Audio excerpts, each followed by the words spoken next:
Hey everybody, Sean McInnes here, and today we've got a very special interview. We are actually visiting the studios of Valve Software here in Bellevue, Washington to take a look at a brand new campaign in Left 4 Dead 2 called Hard Rain. I'm joined by my old friend, Chet Falasek, writer on Left 4 Dead 2. Chet, you doing well today?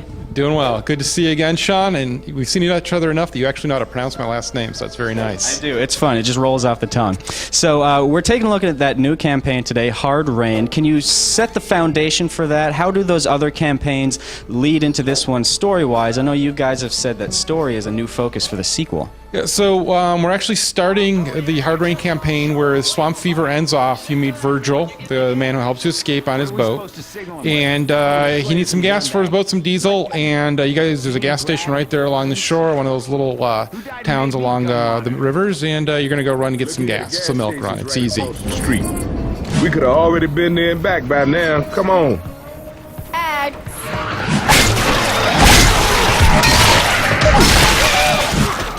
Excuse me! Excuse me! Of course, the zombie movie, nothing quite goes as planned. You forget your gun bag at first, you forget the flares, the signal, old Virgil back again, and of course, the gas station's out of gas. So instead of the simple run to go get gas, you actually have to go traverse through the whole city and through the actual old sugar mill to go to a working gas station. Can we not shoot each other, please? Young, stop! Hunter's got Ellis!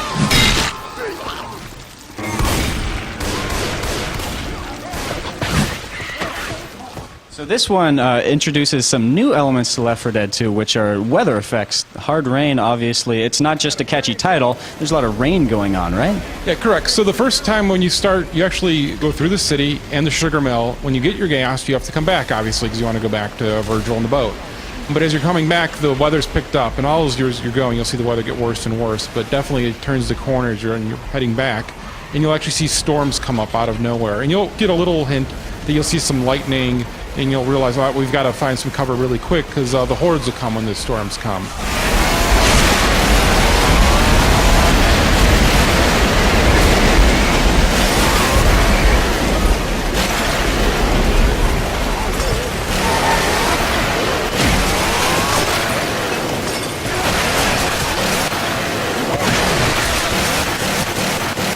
And so all of a sudden it'll be blinding rain, you'll barely be able to see, you got to really stick close to your buddies, and then there's just swarms of zombies come. It's especially bad as you first start coming back. There's a big cane field that you have to go through, which is very similar to the cornfields of Blood Harvest, and we all know how hard those were to go through. So it added a storm to those, and they become really difficult. So one of the other things that you guys are doing new with this campaign is you're not just going from point A to point B, you're sort of going from point A to B and back to A again. What was the inspiration behind that design decision? We really wanted to give the players something they're familiar with but turned on its head.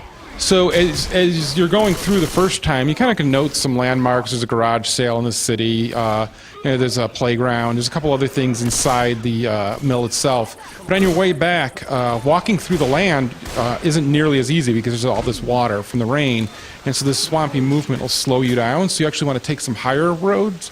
And you'll notice all of a sudden what wasn't apparent the first time through is there's all these other routes you could take over the tops of things, on rooftops, on top of the big containers they have at the mill and stuff. And so you actually take those routes back most of the time, unless you get pulled off by a smoker, of course, and you're back in the muck and plowing through there. And so we wanted to be able to give you this thing that you're familiar with, but yet not familiar with. And so you'll definitely see teams kind of struggling with, should we just run through the water down the middle of the street, or should we keep to the rooftops? And in Versus, of course, the infected are all about knocking off those rooftops and back into the water and slowing you down. You got to learn to shoot.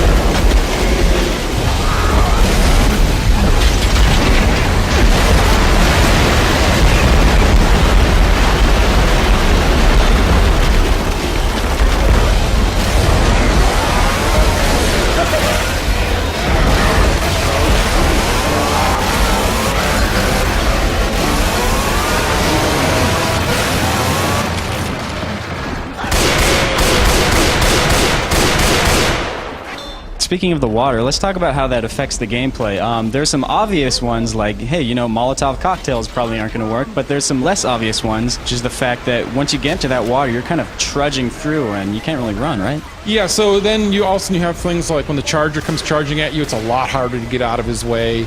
The other specialists are just able to really kind of come in and attack you a lot clearer. And so you really just have to keep on your toes, and really you really want to stay out of the water. And we give you a lot of different alternate paths through the city, a bunch of different buildings you can move through. You can choose to go through second floors, first floors, you know, kind of however you want to navigate it. It's really wide open. Hey, run! Fire coming! Shooting me? That's some crazy shit.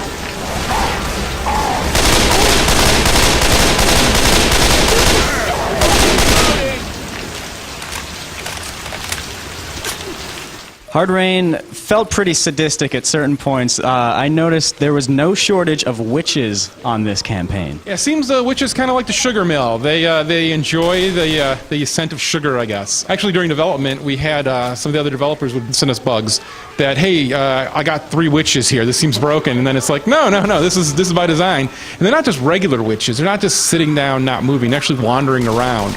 So you'll see it's like guard formations almost of you having to try to figure out, oh my God, you know, how are we going to go through this? How are we going to avoid setting off one? Because we set off one, we're probably going to set off the other. And often you kind of have to just sit and wait and let them pass, and then you can work your way through. Each of the campaigns in Left 4 Dead 2 has its own sort of unique, uncommon common. Which is the one that we see in this one? Well, so the sugar mill was actually being torn down and scrapped. So we have a lot of workers with their worker gear on. You'll see they're actually wearing reflective tape, which is helpful in the storm. But they're also wearing hard hats and air protection. So A, they take a lot of damage. B, those earmuffs stop them from hearing pipe bombs. And while if you throw a pipe bomb and there's only 1 or 2 of them, it's not a big deal. But as you get right into the heart of the sugar mill, you'll get swarms of these guys. And all of a sudden your pipe bombs don't work, and you actually have to use something like the boomer bile to fight against them.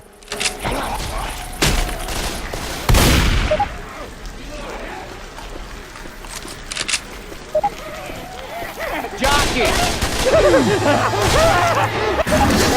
Need some help! Get up, get up, get up! All right, thanks.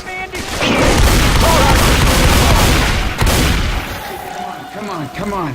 Now, I noticed that in Left 4 Dead 2, some of those 5th chapter finales are you're sprinting from one spot to another, which was different from the first one, which was just, you know, you're in a standoff, you're holed up. But in Hard Rain, it kind of returns to that Left 4 Dead style standoff at the very end, right? Yeah, well, so we have you go up on top of Burger Tank and you turn the sign on, and that's how you're going to alert Virgil.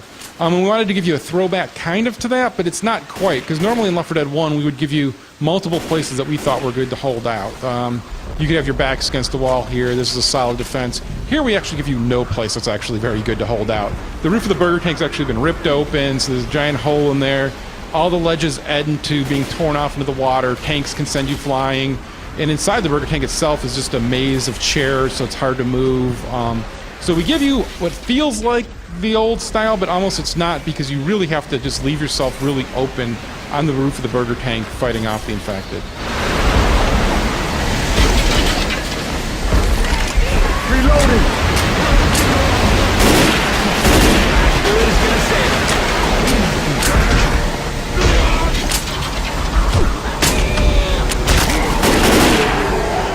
And we also got to play a little bit of the new Scavenge mode, which you guys talked about a week ago. When you first showed it off, you were showing the motel map, which is sort of cramped little area. There's not a whole lot of room to explore. But the maps we saw from Hard Rain while playing Scavenge, they were a lot more spacious. Yeah, so there's 6 total maps, and they're all played differently. And we kind of wanted to have this variety of, so if you like, for example, in Hard Rain, the first map we played, the Milltown, if you decide to go down one route, there's a really long, far way to go to get the farthest cans. And there's points where you're just not going to make it in time. So you have to kind of really strategize how you want to do that. Well, when we played the motel, you can see all the cans pretty close by, and it's really which ones you want to go at in which order. So, you know, it's just different on each of the campaigns.